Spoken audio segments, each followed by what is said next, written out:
नमस्कार. 365 दिवसांच्या शिवसंकल्प व्याख्यानमालेच्या आजच्या 56व्या भागामध्ये आपल्या सगळ्यांचं मनपूर्वक स्वागत करतो. स्पर्धा परीक्षा आणि तरुण या विषयातला आपला आजचा जो विषय आहे तो स्पर्धा परीक्षेमध्ये प्लॅन बी चे महत्व किंवा प्लॅन बी ची आवश्यकता काय आहे या विषयावर आपण आज बोलणार आहोत. अ, संपूर्ण मार्गदर्शक जे आहेत, देशभर राज्यभर काम करणारे जे आहेत त्यामध्ये दोन वेगवेगळ्या पद्धतीचे मतप्रवाह आपल्याला बघायला मिळतात.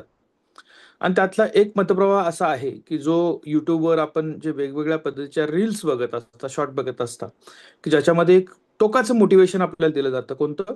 की विवेकानंदांनी सांगितलेलं आहे की जोपर्यंत उद्दिष्ट प्राप्ती होत नाही तोपर्यंत स्वस्थ बसू नको. बरोबर, या वाक्यालाच पुढे जोडलं जातं त्याच्यामध्ये की चला उठा आणि कामाला लागा, जोपर्यंत उद्दिष्ट प्राप्ती होत नाही तोपर्यंत तुमचा श्वास थांबला नाही पाहिजे, तोपर्यंत तुम्ही या ठिकाणी थांबलं नाही पाहिजे. याच्यात अजून पुढे जोडलं जातं की मागे परतीचे सगळे दोर कापून टाका, म्हणजे पुढे तुम्ही यशस्वी वाटचाल करू शकाल, यशस्वी घोडदौड करू शकाल. आता हे वाक्य ज्या वेळेला एखादा वक्ता स्टेजवरून एक आवेशपूर्ण भाषेमध्ये बोलत असतो आणि बऱ्याच वेळेला त्याचं भाषण ऐकताना आपल्या अंगावर शहारे उभे राहतात आणि आपल्याला असं वाटतं की आपणही आता पाठीमागचे सगळे दोर कापून टाकावेत आणि आपण पूर्णपणे स्पर्धा परीक्षेमध्ये स्वतःला झोकून द्यावं. आपल्याला एकच जागा पाहिजे, मग मन में है विश्वास हम होगे कामयाब एक दिन. अशा पद्धतीच्या वेगवेगळ्या पद्धतीच्या स्लोगनने आपण पेटून उठतो आणि आपण पेटून उठल्यानंतर जी सुरुवात होते ती सुरुवात असते आपल्या अतिउत्साही स्वभावातून तयार झालेल्या एका प्रक्रियेची ती सुरुवात असते. सुरुवात करतो आपण, अभ्यास भरपूर करतो आणि मग पुढे गेल्यानंतर ज्या वेळेला दुर्दैवानं जर आपल्याला अपयश आलं तर आपला संपूर्ण आयुष्याचा जो काही या ठिकाणी करिअरचा ग्राफ आहे तो ग्राफ या ठिकाणी शून्यवत झालेला असतो. लक्षात घ्या. दुसरा जो मोठ्या प्रमाणामध्ये या ठिकाणी प्रघात मार्गदर्शन करणाऱ्यांचा आहे, त्याच्यामध्ये ते सांगतात की आपण स्पर्धा परीक्षेची तयारी 100% करायची, त्याच्यासाठी 100% कॉन्ट्रीब्युशन द्यायचं. पण एक सिंपल लाईन आहे की prepare for the hope for the boast and prepare for the worst. म्हणजे सगळ्यात चांगलं बेस्ट काहीतरी माझ्या आयुष्यामध्ये घडणार आहे अशी अपेक्षा ठेवायला हरकत नाही. पण जर वाईटातलं वाईट काही माझ्या आयुष्यामध्ये घडलं तर त्याला सामोरे जाण्याची तयारी माझी असली पाहिजे. आणि यालाच म्हणायचं प्लॅन बी. लक्षात घ्या. प्लॅन बी हा का महत्वाचा आहे? तो फक्त करिअरचाच प्लॅन नसतो. लक्षात घ्या, त्याच्यामध्ये बॅकअप प्लॅन ठेवणं हे वेगवेगळ्या पद्धतीने आपल्याला गरजेचं असतं, हे लक्षात त्याच्या पद्धतीनं. आणि ते आपल्याला माहीत नसेल तर बरेचसे प्रॉब्लेम्स येतात आणि मग आपण काही डोर बंद करून टाकतो आपल्या स्वतःच्या याच्यामध्ये आणि पुन्हा ते निर्णय दुरुस्त करणं हे आपल्याला त्रासदायक ठरत असतं. त्यामुळे करिअर कट्ट्याच्या मार्फत आपण सातत्याने हे सांगण्याचा प्रयत्न केलेला आहे की तुम्हाला जर आज ठरवलं की प्लॅन मला करायचा आहे आणि स्पर्धा परीक्षा द्यायची आहे, तर पहिल्यांदा तुमच्या स्पर्धा परीक्षेच्या तयारी बरोबरचा प्लॅन ए जो असेल की मला कसं अचीव करायचं आहे, पॅरलली तुम्हाला तुमचा प्लॅन बी ठरवावा लागणार आहे. लक्षात घ्या. तो बॅकअप प्लॅन घेऊन आपण पुढे जाणं गरजेचं आहे. लक्षात घ्या. त्याच्या पद्धतीनं आता आपल्याला काय होतं लक्षात घ्या की स्वप्न मोठं असायला पाहिजे, 100% असायला पाहिजे, पण त्याच्यापेक्षा जास्त मोठं तुमचं शहाणपण असायला पाहिजे. म्हणजे 1 लाख विद्यार्थी ऍडमिशन घेणार आहेत किंवा या ठिकाणी 12 लाख 15 लाख विद्यार्थी फॉर्म भरणार आहेत आणि त्यातनं फक्त 1,000च अधिकारी घडणार असतील, तर उरलेल्या अधिकाऱ्यांना बॅकअप प्लॅनची गरज आहे समोर दिसत असताना आपण या ठिकाणी फक्त एककल्ली प्रयत्न करणं हे शहाणपणाचं लक्षण असू शकत नाही. स्पर्धा परीक्षा द्यायला पाहिजे आपण, लक्षात घ्या, पण त्या एका परीक्षेवर तुमचं आयुष्यच पूर्ण डिपेंड असणं अत्यंत या ठिकाणी चुकीचं ठरू शकतं. लक्षात घ्या. प्लॅन बी ठरवणं म्हणजे स्वतःवर शंका घेण्यासारखं आहे का? म्हणजे बऱ्याच वेळा असं म्हटलं होतं प्लॅन बी असला की मग आपण थोडीशी निवांत होतो आणि मग ए वर थोडासा फोकस कमी होतो. असं अजिबात होत नाही. लक्षात घ्या. किंवा प्लॅन बी ठरवणं म्हणजे याचा अर्थ परिस्थितीची जाणीव ठेवून समोर तुमच्यासाठी एखादा पर्याय निर्माण करणं म्हणजे प्लॅन बी असतो. लक्षात घ्या.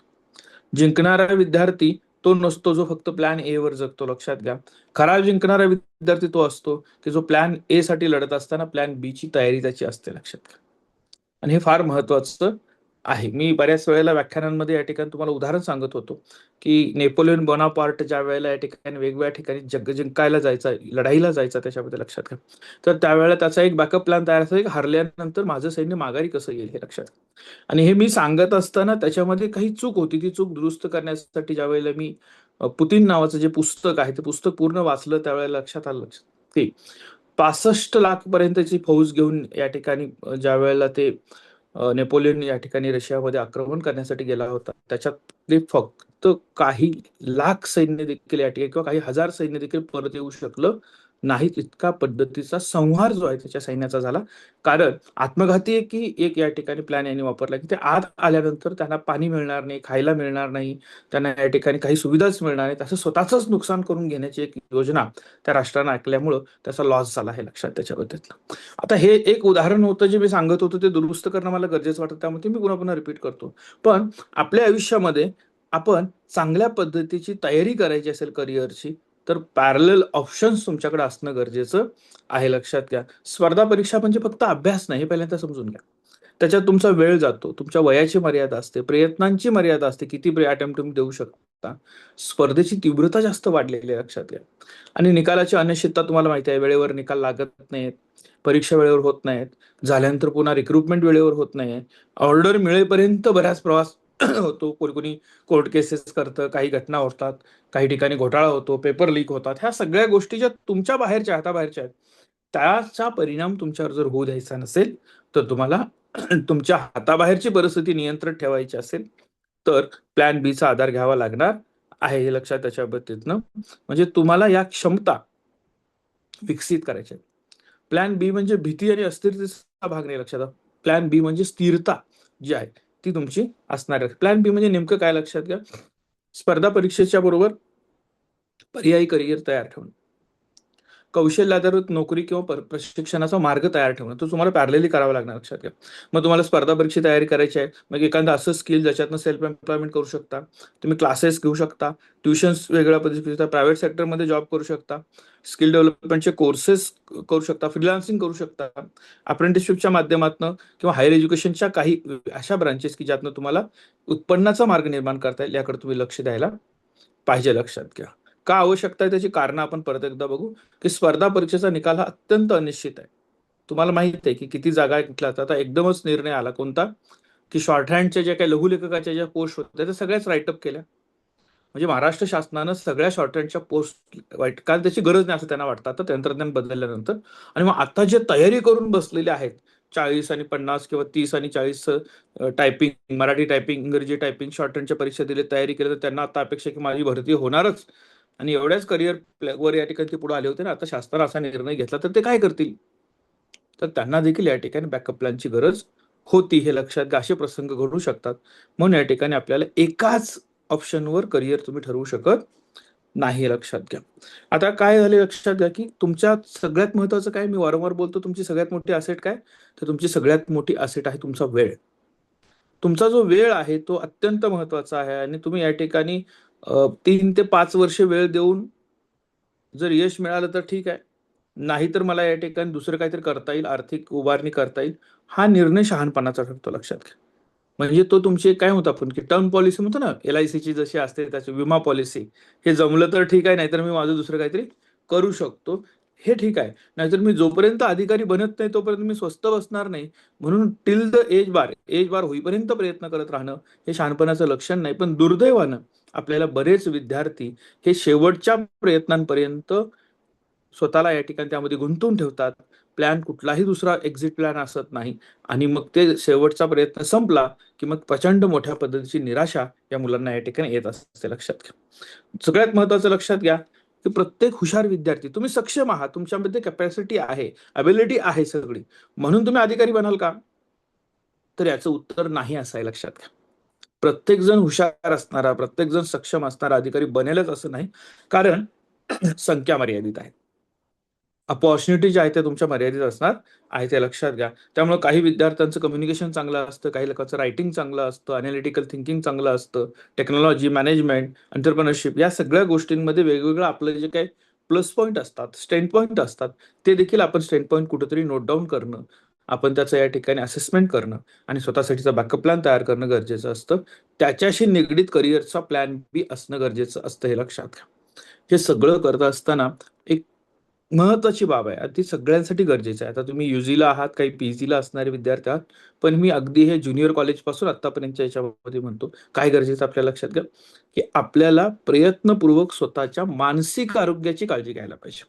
आपण मेंटली डिस्टर्ब झालो तर फार गोष्टी करू शकणार नाही, त्याचा विचार आपण करणं गरजेचं आहे, लक्षात त्याच्यामध्ये. म्हणजे वर्षानुवर्ष जर आपण एकाच उद्दिष्टावर प्रयत्न करत राहिलो, फेल्युअर यायला लागलं तर मग आपल्याला त्याच पद्धतीचे इमोशन्स वाढायला लागतात.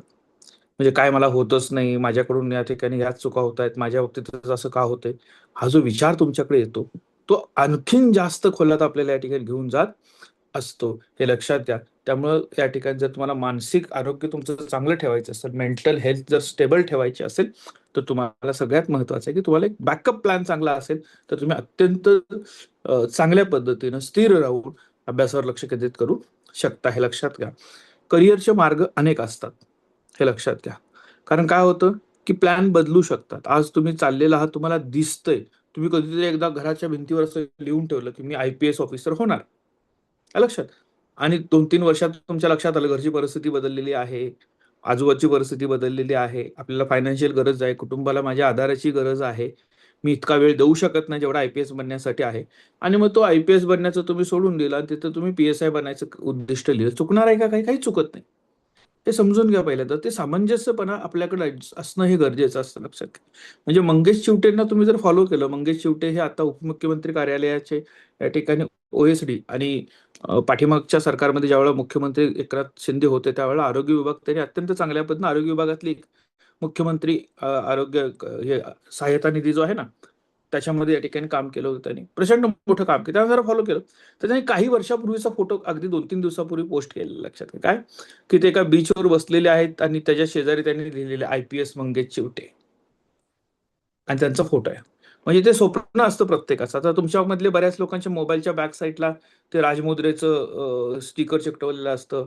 तुमच्यापैकी बऱ्याच लोकांच्या स्क्रीनवर या ठिकाणी, वॉलवर या ठिकाणी IPS IAS ऑफिसरचा फोटो लावलेला असतो. तुमचं स्वप्न तुम्ही रंगवलेलं असतं. ही चांगली गोष्ट आहे, लक्षात घ्या. उद्दिष्टावर लक्ष केंद्रित असतं. पण ते बदलूच शकत नाही असं नाही, लक्षात घ्या. ते तुम्ही निर्माण केलेलं आहे, ते तुमचं उद्दिष्ट आहे, तुमचं स्वप्न फार मोठं आहे.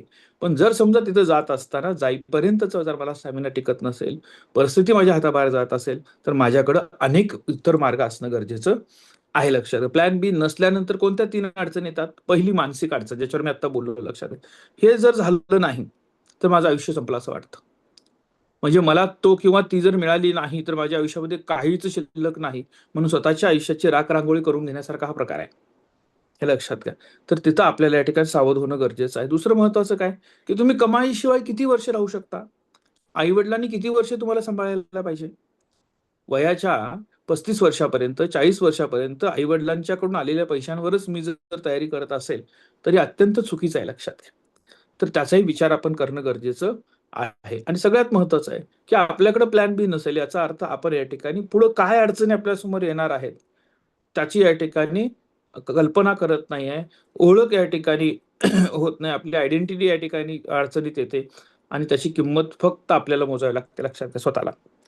त्यामुळे आपला प्लॅन बी तयार ठेवणं म्हणजे आपली कमकुवत बाजू नाही, तर ती परिपक्वता आहे. हा समजून घ्या पहिल्यांदा महत्वाचं. आणि तो प्लॅन बी आपण या ठिकाणी चांगल्या पद्धतीनं एक्झिक्यूट केला पाहिजे. तुमचा जो काही समज आहे की मी प्लॅन ए आणि बी जर 2 वर काम करला तर ए ला कमी लक्ष देईल, असं होत नाही. प्रायोरिटी तुम्ही ठरवू शकता, पण दोन्हीही आयुष्यामध्ये तितकंच महत्वाचे आहेत, हे लक्षात ठेवणं गरजेचं आहे.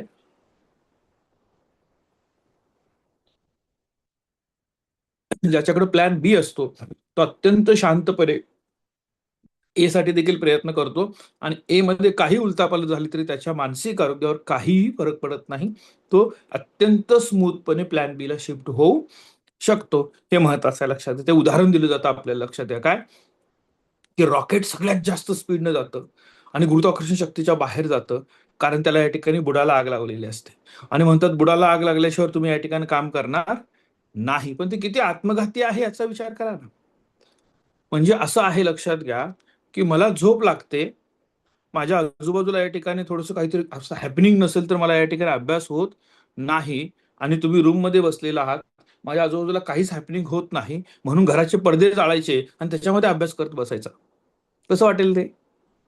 म्हणजे मला काहीतरी असं अडचणीत असेल तर मी काम करेन. बरेच वेळा म्हणतात ना, की मला टेन्शन असलं की मी जास्त काम करत असतो. मग टेन्शन क्रिएट करायचं, असं होईल का? आणि असं टेन्शन क्रिएट करून जर तुम्ही करायला लागलात, तर ते दीर्घकाळ टिकणार नाही, हे लक्षात ठेवा. त्यामुळे प्लॅन बी आणि प्लॅन ए हे एक स्टेबल मानसिकतेचं, माइंडसेटचा भाग आहे, लक्षात घ्या. तो माइंडसेट चांगल्या पद्धतीने तयार करू, करिअरचे ऑप्शन्स तयार करू आणि मग आपण चांगल्या पद्धतीने प्रयत्न केले तर निश्चितपणे अचीवमेंट आपल्याला मिळतील. लक्षात घ्या, शिक्षणाचं, स्पर्धा परीक्षेचं, बाकी सगळ्याच्या मधलं महत्वाचं एक कारण आहे, उद्देश आपला क्लिअर पाहिजे पहिल्यांदा. का? पर्पज ऑफ लाईफ मधला तो एक महत्वाचा भाग आहे. पहिल्यांदा तुमची जगण्यासाठीची लढाई जी आहे ती तुम्ही जिंकायला पाहिजे. जगण्यासाठीची लढाई काय आहे? की मला माझं कुटुंब चांगल्या मार्गाने मिळालेल्या पैशावर उत्तम पद्धतीने जगवता आलं पाहिजे. सन्मानानं मिरवलेल्या संपत्तीतून मला माझ्या कुटुंबाचा या ठिकाणी उदरनिर्वाहाचा खर्च भागवता आला पाहिजे, हे पहिलं अंडरलाईन आहे. लक्षात. मग देश बदलायचा आहे, समाज बदलायचा आणि काहीतरी हे नंतर बघू आपण. म्हणजे गेल्या आठवड्यातली एक गोष्ट लक्षात घ्या, पहिल्याच पोस्टिंगमध्ये एका एसडीओला मला वाटतंय मुलगी आहे कोणीतरी, लाच घेताना पकडलं आणि तिचा सत्कार ज्या वेळेला झाला तर त्या इंटरव्ह्यूमध्ये म्हटलं की मैं दुनिया बदलणे चाहती हूँ. लक्षात. मग दुनिया बदलायची आहे म्हणून या ठिकाणी नोकरीवर आली आणि पहिल्याच पोस्टिंगला पहिल्या आठवड्यामध्ये लाच घेताना तिला घरी जावं लागलं. या ठिकाणी किती दुर्दैव आहे. त्यामुळे व्हिजन आपलं क्लिअर असेल तर प्लॅन बी आणि प्लॅन ए हे दोन्ही चांगल्या पद्धतीनं काम करणं शक्य होऊ शकतं. कुठले कुठले प्लॅन असू शकतात लक्षात घ्या. म्हणजे तुमच्याकडे एक अकॅडमिक प्लॅन असू शकतो. म्हणजे तुम्हाला युपीएससी एमपीएससी करायची तर ते करत असताना मास्टर कंप्लीट करून घेतलं. लक्षात. पीएचडी नेट सेट यासारख्या रिसर्च या ठिकाणी कंप्लीट करून घेतला, तुमची प्रोफाईल स्ट्रॉंग करून घेतली. इकडे नाही तर मी इकडे रिसर्चमध्ये येऊ शकतो, अकॅडमिकमध्ये येऊ शकतो, या पद्धतीचा स्किल बेस्ड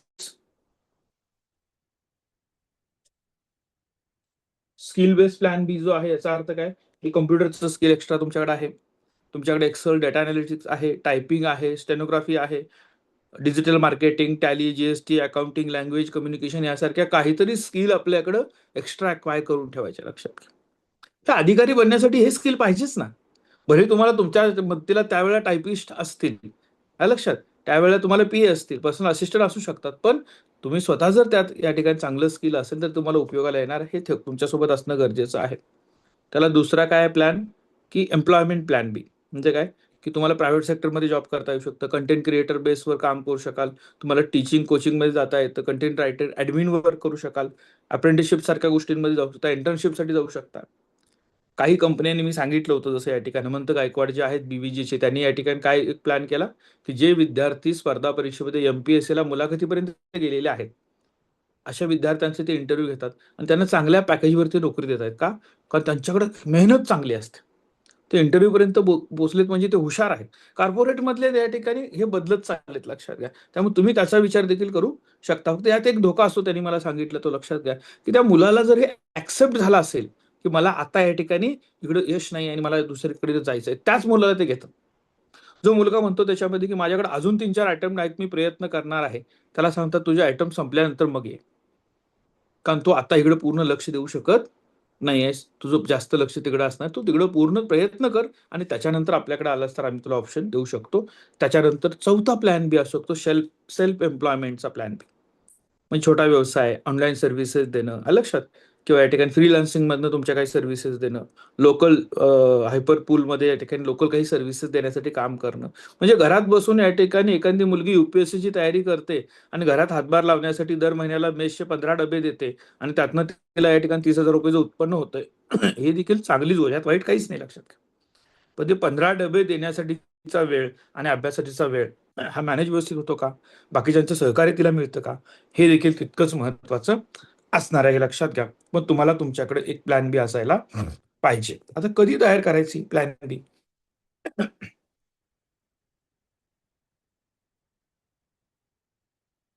सॉरी. बऱ्याच वेळेला आपण काय म्हणतो की ठीक आहे ना, 2 प्रयत्न करू आणि फेल झाले की मग प्लॅन बीचा विचार करू.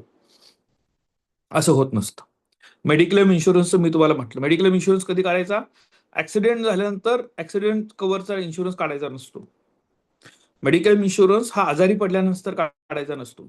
मेडिक्लेम इन्शुरन्स हा ज्या वेळेला तुम्ही सदृढ आहात, सक्षम आहात, त्यावेळेला काढायचा असतो.